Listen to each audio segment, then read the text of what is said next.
you ever been so burned out you wonder how you'll ever be a better nurse? Well, this happened to me several times, and I'm going to share with you how my burnout is my blessing. Hi, I'm Nurse Tracy of Resiliency Within, and if you haven't subscribed yet, please do so and click that notification bell so you can know when I put out another video on how to live beyond burnout. Okay, first of all, to frame that burnout is a blessing or that it makes you a better nurse, that's tricky. Burnout is a serious issue and has negative consequences, but we can experience burnout and we can recover from it. And this leads to personal and professional growth and ultimately makes us more effective and compassionate nurses. It's not the burnout itself that's beneficial, the lessons learned and the changes that's a result. Here's how that can happen. Number one, enhance self-awareness. Burnout allowed me to recognize my limitations. I realized I can't do everything,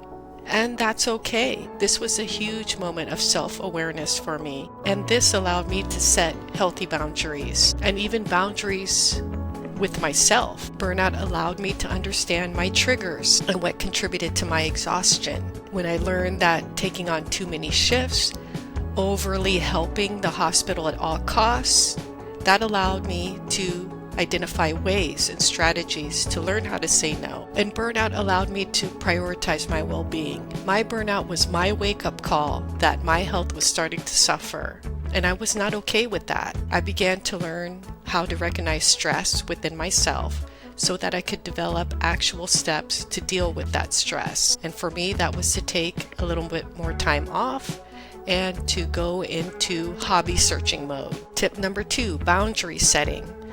And I want both of us to understand that it's boundaries to be set with oneself, with myself. For example, saying to myself, I'm going to say no to extra overtime. I'll say no to working another weekend. And I had to tell myself, look, if I had a doctor's appointment, I wouldn't be able to come to work, so why did I feel okay saying no to extra shifts when I have an actual appointment versus when I don't have an actual appointment? So making that designation in my mind that I'm saying no to extra shifts, but I'm saying yes to myself and my needs. And this, for me, led to healthier work relationships where I wasn't feeling resentful towards other colleagues or towards patients, that I was feeling much better when I came back to work and ready to give of myself rather than giving from a depleted bank of internal compassion. If this is resonating with you, hit that like button and please comment below what parts of burnout has made you a better nurse so that we can all learn. Tip number 3, increase empathy and compassion. Going through burnout gave me a deeper understanding of suffering, not only for my patients, for me.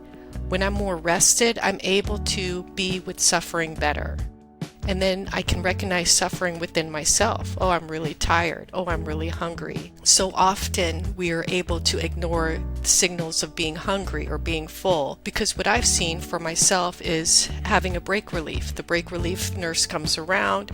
I'm not hungry, but this is the time that I have to go because everyone else has to have a turn. So then I was eating when I wasn't hungry. And this allowed me to not really pay attention to signals of my body of when I needed to go to the bathroom or when I needed to eat, let alone off of work of when I needed to take rest. And this allowed me to become less judgmental with others, with myself. And I was able to recognize, hey, we are all struggling through this lifetime. And this allowed me to be more positive at work and feel more supported at work. Tip number 4, refined coping skills. So I was able to develop better stress management techniques. I practiced more meditation, more yoga, more mindfulness. I began exercising more and began journaling. And these were all methods that helped me recover from burnout. And building resilience. Overcoming burnout gives us more resiliency. I become better equipped to handle challenges in the future and to solve problems in the present when I'm fully rested and less overwhelmed. And I kind of think of all these things kind of in the terms of food. For example, I know I'm going to be hungry at some point living life. So what am I going to do? Well, I'm going to go to the grocery store, get things and items, and stock up my fridge and pantry for those times. And going through burnout is no different. Because we're in the nursing profession, that puts us in the direct pathway of burnout because it's a helping profession and it's helping people through suffering. So if we enter nursing knowing that burnout is quite likely to happen, then making sure we stock up our pantry and our fridge with the things that we need to help us get through.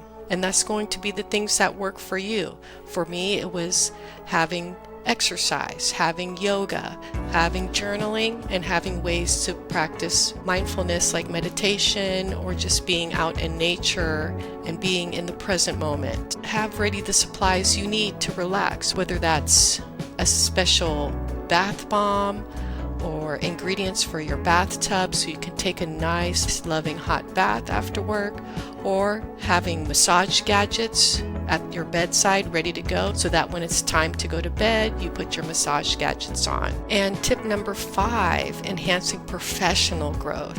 What do I mean by that? Well, it's focusing on what really matters. Burnout helped me clarify what was important to me in terms of values and priorities. I decided to learn to focus on specific areas of nursing to grow my skills. So for me, it was constantly building up my portfolio with different certifications, different classes, areas of nursing that I really found interesting, so that when it was time to use those skills, I was ready to go with those new learnings in place. And going through burnout allowed me to be a stronger advocate for change in our department. I became the wellness champion.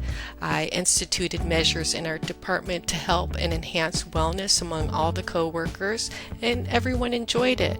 The most favorite thing that I did was first speak to my manager to make sure it was okay, and then during our huddles I would do some mindful movement either at the beginning of the huddle or at the end of the huddle, and that helped us to get ready for the physical aspects of our jobs and to stay in touch with the present moment.